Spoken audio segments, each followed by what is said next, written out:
Praise లాడండి. అందరికీ వందనాలు. క్రైస్తవుడిని నేను. నా మీద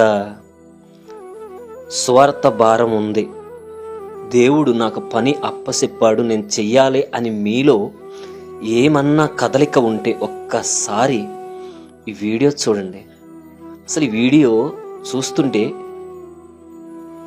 అసలు స్పందన రాని క్రైస్తవుడు ఉండడు అనుకుంటాను నేను. ఎందుకంటే ఆ సాక్ష్యం చెబుతున్నప్పుడు ఆ కొద్దిసేపు నాకు కళ్ళంట నీళ్ళు ఆగలేదండి.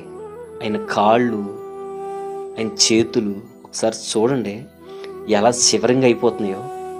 కానీ రోజుకి 300 మందికి పత్రికలు పంచి పెడతారంటండి ఆయన. ఒకసారి వినండి.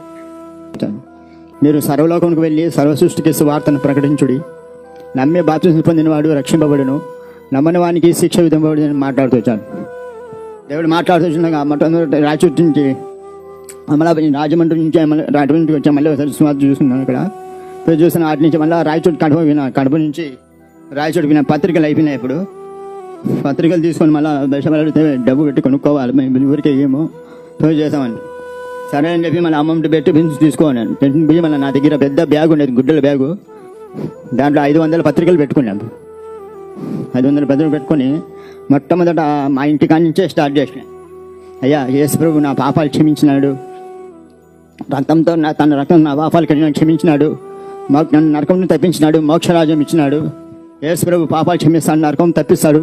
వాక్యం చదువుకోండి, దేవుని నమ్ముకోండి అని చెప్పి ప్రతి ఒక్కరికి వాక్యం పత్రిక ఇస్తుంటే